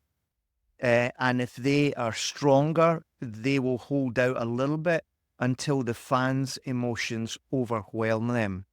They will have to react to a tribe, a mob, a pack of people shouting at them, demanding things, calling them the most horrendous insults that they will have never experienced in their life, never experienced. And they will then have to look themselves in the mirror and say, how am I going to react to this? And in the main, they cede. They cede to what the fans want, which ultimately is more players, get us up. If you spend a little bit more, we're only 2 players away from getting promotion or the Champions League. And you just look back. I saw them all doing it. I saw them all doing it in my league. They say, yeah, the fans are right. And they do it. And 9 out of 10, it doesn't work because there's only 1 that gets relegated or 2. You take the point. And most of those investments end up at your P&L income statement as red ink. So managing in sports, especially in Europe, you are in the management of what I like to call the management of the asylum. It only takes 1 madman to take you all into the asylum. And then you're there, and then good luck, my friend. Good luck with that. Why did people do this? It's like nobody does due diligence. Like they don't, like, it's just like this hope and a dream. And like you said, they just shut down their brains. I just can't understand it. The problem of the sports industry today is that it's got bull market valuations for the 3 reasons I said before. Wall of money. Rich guys that want legacy and fame, sovereign wealth bidders, and funds that don't want to give money back to LPs. That's driven away the margin of safety and some. So you have to be super, super good now to make a return on investing in sports assets in Europe. I'm talking about Europe. America's slightly different. And, you know, that's why everybody that comes and says, what should I buy? I want to get involved in women's football. Isn't it cool? It's got to be a winner. And I have the same conversation with them all the time. You want the truth, or you want the thing that allows you to tick a box and say, I'm good to go? I can give you both. Which one do you want? So yeah, I thought there were a lot of things here about this. Like, first of all, like the whole idea of like crowd or mob pressure, like that was one of my big takeaways from this, because if you own a sports team, like there is a lot of pressure. Like I'm a Jets fan, and there basically is not a worse thing. I'm sorry. Yeah. It's almost like there's not crowd or mob pressure anymore for Jets fans because we've just assumed like it's not going to work out. I have a soft spot for the Jets from my childhood, and I appreciate the suffering. As a Philly sports person, I always had this kindred, like, Jets fans, I feel you. I feel where you're coming from. But it also, like, you see it with the Jets, like, this leads to very poor decision-making on the part of the people that are running the team. Because every year, like this year, we brought in Aaron Glenn, where it's not going well. We were just demolished by the Patriots. Like, there were a couple games where we thought it might work out. But, like, the pressure now that this whole regime is going to feel from the fans to do, like, the win now move is going to be very high. And, like, suddenly we're going to have Kirk Cousins coming in on a 10-year deal, and he's, like, our new quarterback. People might not know who that is, but, like, the point is we're going to sign a veteran quarterback we don't need to sign, probably. We're going to do some sort of stupid thing like we always do, and it's going to screw up the whole thing. So I just related to this idea of, like, the massive pressure. And they were talking about small soccer clubs, but the pressure those people probably feel to make suboptimal decisions. Once you got that pressure on, it changes the calculus. And it's a sub point inside of this clip, but it's really, really important. And this is why Buck is the best, because he brings this up. He's like, the pressure to ask somebody if they can reject that. Can you reject what the crowd thinks? Can you, if you were positioned with the opportunity to just make a really cool, and these are Roger's words, but Jason uses it really well too, a really wonderful community asset. Can you handle making a really wonderful and precious community asset? And this is the idea that instead of making something that scales to the moon, this is very much what Keith Morris and Ned Russin are talking about. This is very much what Bobby Kay's talking about. Can you make something really, really special and not have to succumb to all the pressure because the community loves this thing and takes care of it together, even when it's not going perfectly, but just keep it from going horribly, horribly wrong. And maybe once in a while you have something going out pretty well. And can you balance that? And the argument is like, no, you really can't. It's really pretty impossible when it comes to sports because it's like a weird religion with money involved in it. But this becomes the greatest challenge of life. And I think this is a through line with all of these clips. The greatest challenge of life is how to do something really, really well at a really high level and not let the outside pressure destroy you. Yeah, and by the way, this completely relates to excess returns as well, because there's this balance between you want to do something with a community of people you love doing it with. We want to have the right people on. We want to build something we're proud of. And also, you've got to try to grow the thing. And so how do you do that? And we talked before about like some of the YouTube channels that maybe go way too far on the grow side, and they just produce this content that's like the world is going to end all the time, and which doesn't do anyone really any good. But by the same token, you can't be on the other side of like, we're just going to do what we love doing. I mean, some people do that, by the way. Like Jim O'Shaughnessy does that with Infinite Loops. Jim is just talking to you. Like every episode, Jim is talking to the people he wants to talk to. He doesn't look at the YouTube stats. He could care less about the YouTube stats. And that's a great place to be in. But like where we're in, we kind of have to exist, hopefully as close to we can to Jim, but somewhere in the middle where we also have to be concerned with like, we do want people to watch this and we do want to grow it.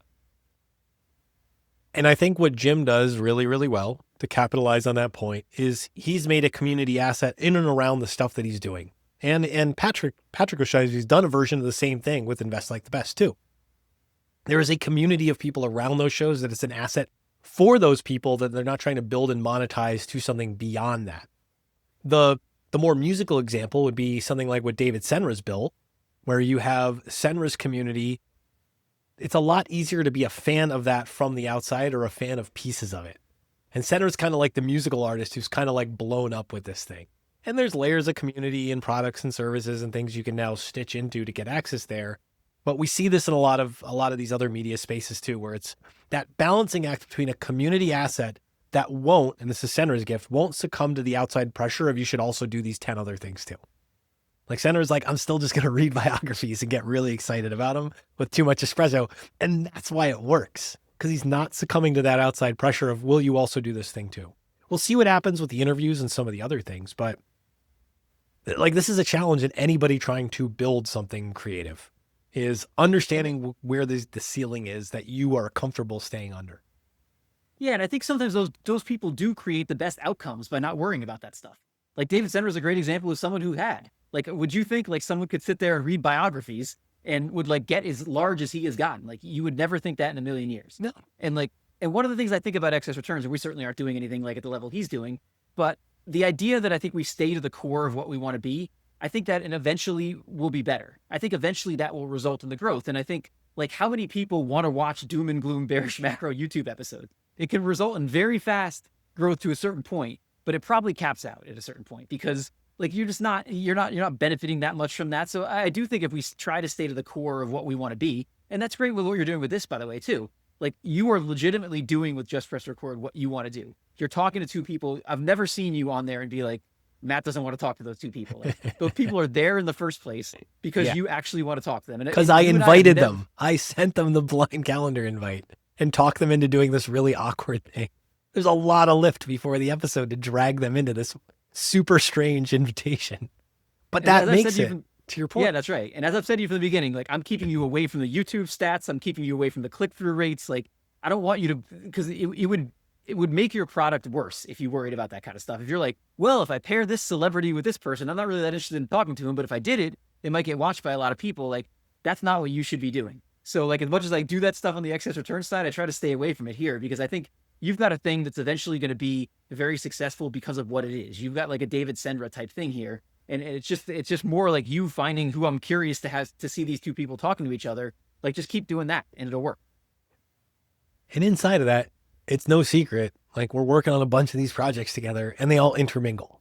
So this whole network of the shows we do between excess returns, between the intentional investor stuff, between Just Press Record, you see people show up in multiple places. And that is part of this community asset idea of how can you invite people that you want to collaborate with into different ways to collaborate So it's not just like a one-dimensional, you're the host on CNBC and you have the person on and you talk about the quarterly earnings number. Like, that's not a relationship that I'm interested in having. I'm interested in these multi-dimensional relationships, and I love that we're building them out across multiple formats like this. And thinking about multi-dimensional relationships, we're going to get into Chris Abdelmasia here, who has also been on Excess Returns, and I know you've become friends with here, and Morgan Ransom as well. And so we're kind of operating in the finance world. But this is a really interesting clip, and it's talking about like dealing with people that are switched on. And I thought like being around people that are switched on. And I thought it was really cool. So let's play the clip. I'm like the same person everywhere. Like we started a social club in town. I was one of the people that like helped start this social club in town. It's kind of like people joke it's like a fraternity, like an adult frat, but it's like much more family oriented and all that.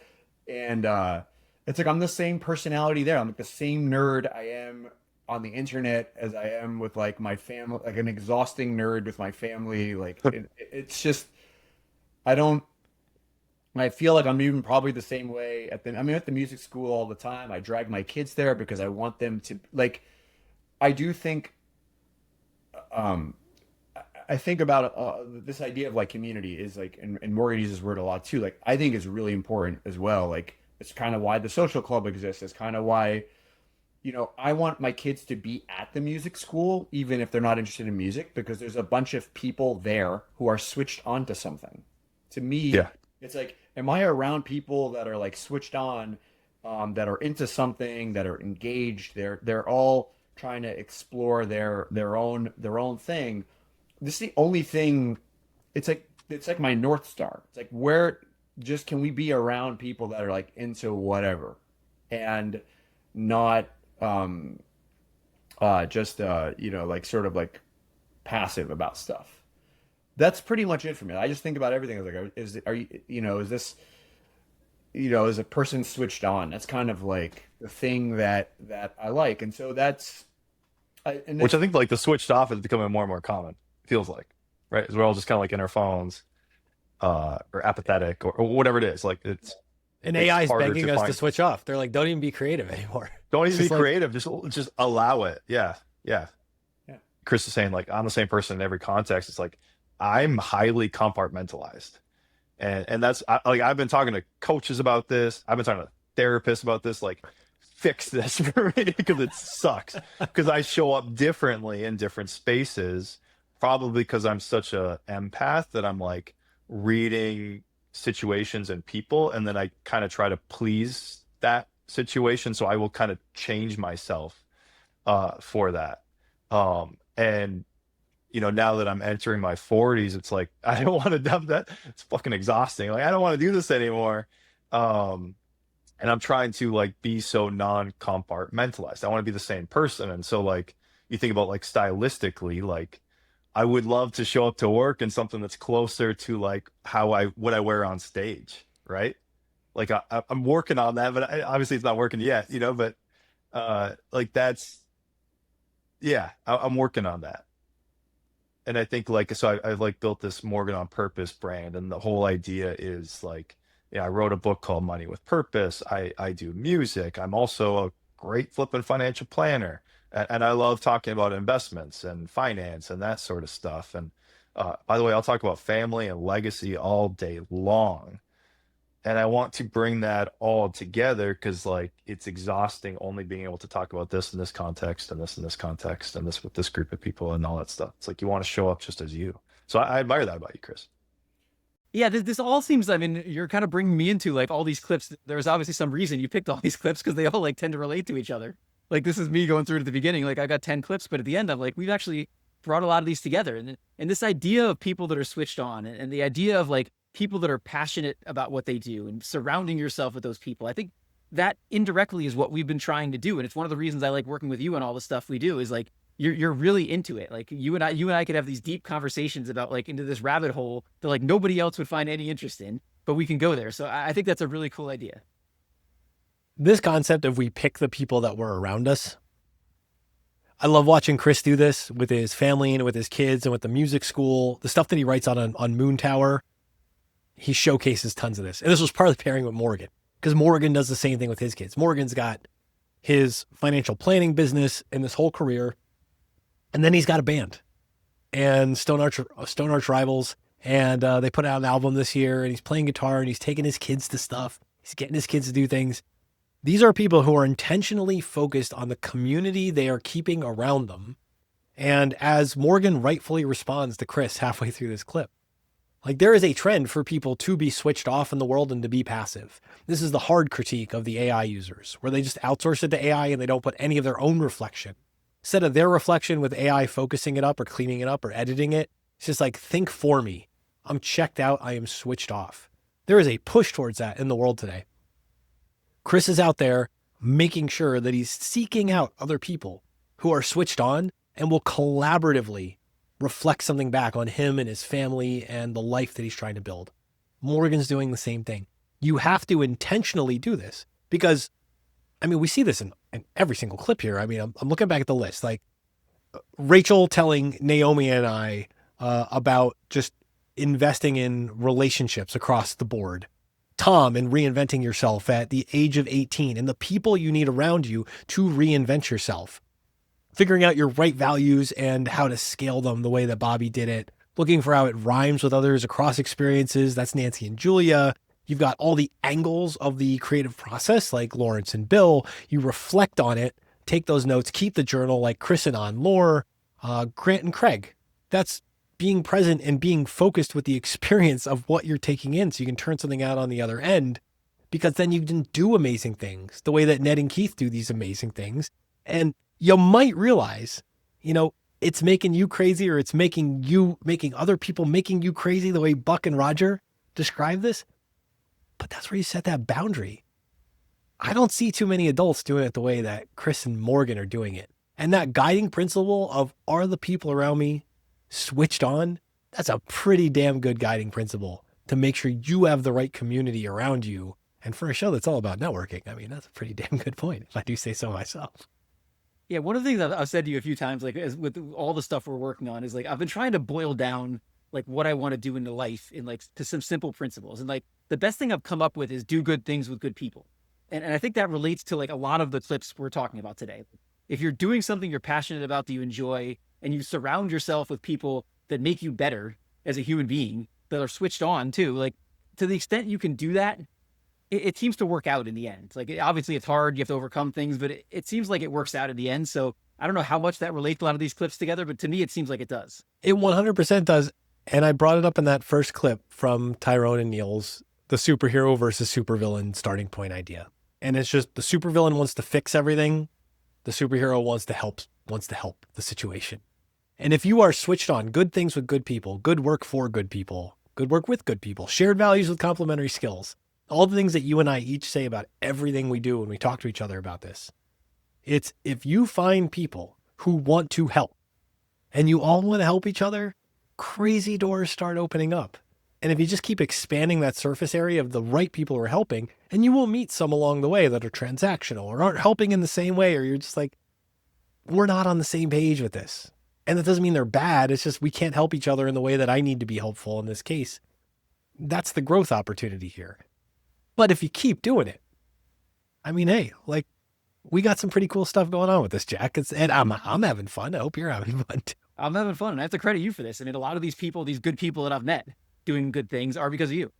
So I certainly have to thank you for that. Like, I've met so many cool people, like, in totally, some of them in completely different industries than me and like doing completely different things than me. But like, I've gotten to know them, and like, we talk back and forth now because of you. So that's really, really cool. Well, here's the one more thing that we're not going to stop doing in 2026 in that case, because I'm having fun and we're all meeting cool people doing this. I am too. And so, well, I appreciate you having me on for this. I mean, I'm probably not getting asked back after my analysis, but it was really cool going through these clips with you. I think we have to do this again next year, maybe even more regularly. I love doing these clip shows. We started doing this because we do them on Excess Returns too. And it just makes me really, really happy that we can do a clip show like this and reflect back, because there are through lines through all these episodes. There's a reason, there's a zeitgeistiness of stuff that's resonating with people. And it meant a lot to go back through these episodes and take a minute to reflect. And there's, man, so many more that I wish we could have crammed in here, but we can't keep everybody here for, days and days at a time, I suppose. But wait, Matt, we are not done, it turns out. We have a bonus 11th clip here we're going to go through. Brutal. This is because I did this to Ben Hunt too. Is that what you're doing to me? Same thing I did to him? Exactly. All right, fair enough. Fair enough. But What do you what's got? cool about this is, first of all, like this is someone we have to get on Excess Returns. Because I was just listening to this and I'm like, how have we not gotten him on Excess Returns already? Because there was just so much insight in this one clip that's something I'm adding to my to-do list as soon as we get off. Okay, But this so is we have a John networking Candido. idea. Okay, the networking idea is we need him on Excess Returns, and this is John Candido. We we're do about need, to see. yeah, and I'm sure I'll be getting an email All from you right. shortly with an intro to get that. John, we're coming for you. I hope you're ready for this. But this is really cool. This is John Candido talking about, and he's talking about this idea that he keeps seeing the same painting, but it sort of means different things over time. So let's play the clip, and then I'll let you react to it. Let's bring in some T.S. Eliot. So that the idea that the end of our journeys will be to, come back to where we started and know it for the first time. I spent years kind of kicking that line around in my head before I felt like I understood it. But let's take the Chicago Museum, right? So I think of that famous pointillist work, A Sunday Afternoon on the Isle of La Grande Jatte, which I've been blessed to see a number of times over the years. Yeah. And I remember having never seen it, just seeing a picture of it in the book, and then seeing it for the first time, which is, it's always meaningfully different when you see it in the flesh. But then also I've seen it probably every 5 years for 20 years now, something like that. And I know it a little more every time I see it. And I mean, that's both one of the great joys in life, and also I think just how things work, right? I mean, I would like to think maybe the truth that's in that painting gets a little more unconcealed to me every time I see it. And I imagine I could go every 5 years for the rest of my life and there's still something in it. And I think that is just, much like relationships, that is just how it works. And so, snapshots are neither good nor bad, but they're snapshots. And, if your goal, if you orient yourself towards being a truth-seeking person, then, there's a lot of joy in continuing to seek truth. So you are the deep philosopher here, Matt. So I will let you close things out here. What was your take on this? So it's crazy when he said this, and I don't think he said it. I don't know if I incepted this idea with him because we were talking about it. My wife and I were at the Art Institute in Chicago earlier this year, forever ago and not long ago at all. And we saw this painting, like we saw Seurat, and it's an incredible painting. Do you know the painting that he's talking about? I don't know. Do you know what pointillism is? Do you remember, it's like painting? It's like lots of little dots, and then you step back. Yes. So first off, it's this huge painting. It takes up like a wall. And it's one of those things that the first time you see it in person, it is it's overwhelming in a good way, because it's this scape of the side of this river, and it's just people. You'd recognize the painting right away. It's super, super famous if people buy this river. The estimate is there's over 200,000 of these little dots on this thing. It's a crazy number that's estimated for what makes up this visual that just really tells this story. And it's crazy to be in the presence of, just like a book. I'm going to invoke the book thing. I'm going to invoke the music thing too. It's crazy to be in presence of something that it pulls you completely into that moment. And the closer you get to that painting, to John's point, the more details you see, the more you're like, what's going on that riverbank? What's going on in that story? What's going on with this lady holding this umbrella this way? Why are these colors balanced this way? Why is this part shaped in this direction and this part is shaped in this direction? And it's something that by revisiting, it forces a new reflection out of you each time. And you almost can't avoid it. It's a complete field of vision experience when you get in front of this painting, because it's a large, large painting. But the world's like this too. The world's big, the world's nuanced. You put a frame around it, and all of a sudden you can get lost in it. And I think this is a really special place. This is a really special place to end, because it's what's that quote of, you'll never step in the same river twice. I'm feeling that with this one. And I'm feeling that I've seen this painting in person now 2 or 3 times. And I can't imagine seeing it every single year the way John has, because I feel like I'm a different person every time I see this painting too. And it really makes you appreciate the richness, the detail, and just the wonder, the awe, the curiosity you get from art. And I think you got to approach life this same way. And God knows John approaches it this way. That's part of why I love getting him on. Yeah, the more you look at things, the more you experience things, you take different things from them. As you do that more and more. And to your point from the beginning, I worry about the world of AI and how that changes these things. Even a really good book. I don't read tons of books, but when I do read a book, you can read it again and you take something else from it. And now I can just type in like, Claude, tell me about this book or something. And I do worry we'll lose that to some degree, but it was a really, really important point I think he made. I'm a huge proponent of rereading in the same way that I'm a huge proponent of like re-listening or deep listening to things, especially like music in that sense. And I am consistently amazed how much I get out of a book on the second, the third, the 18th time. I'm partway through on my like reread cycle for the end of this year. I've got Moby Dick. Moby Dick's been wrecking me for how much I love that book. And this is probably like at least fourth, if not fifth lifetime reread. So these are spaced out by good chunks. It's not I think Cormac McCarthy reread it like every year or something crazy like that. It's part of what got me to reread it this time. I was thinking about that. But it's like, I'm reading that book and I'm going, I can feel sentence structure and other things in my brain shifting because I'm writing so much more now than I was last time I reread this book, probably like 10 years ago. And it's just that revisit is having a huge impact on the way I'm thinking about writing and sentence structure and stuff like that. And the corollary, I'm also rereading A Wrinkle in Time because Stranger Things, which is about to end when we're recording this episode, but Stranger Things has included a complete like subplot that's an overlap. And I fell in love with that book in elementary school. I've read that book a handful of times over the course of my life. I'm rereading it now and I'm like, oh, this is another one. This is like a very casual, easy, it's not a children's book. It's not a children's book. But man, is it making me think of, I just got to the part where Meg gets told like the only thing she'll be able to take into the I'm blanking on the name of the faraway distant land that they're going to rescue her father. The only thing she could take with her is her faults. And that's what's going to help her. And I'm like, oh God, 44-year-old me hears that and is like, I know how true this is. Why is this so special? Repeat reflections like journaling. Endlessly important and valuable to put yourself in the same stuff over and over again. Well, that's probably a good note to wrap up on. Matt, thank you for having me for doing this. This is so much fun. Jack, we're having too much fun behind the scenes. We got to do this in public more often. You and I need to just press record on more of we talk to each other constantly. We might as well capture some of this. Hopefully somebody likes this. We're going to take this as a signal. Maybe one like here or there. I'm used to dislikes. Don't worry. From excess returns, I'm used to dislikes and negative comments. So if that's what comes, I'm ready. All right. Well, I can think of no better way for us to end the year than on an episode like this.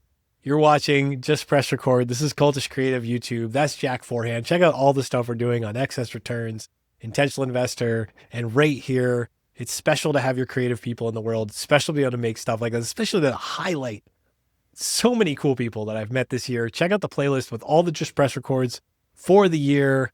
Again, Jack Forehand, thank you. I'm Matt Zeigler. We are out. Thanks for joining us. Like, comment, and hey, subscribe below to Cultish Creative on YouTube if you haven't already. As the good compliance people want me to remind you, Matt Zeigler, that's me, is a managing director at Sunpoint Investments. The opinions expressed in this podcast do not necessarily reflect the opinions of Sunpoint Investments. No information on this podcast should be construed as investment advice. Securities discussed in the podcast may be holdings of clients of Sunpoint Investments.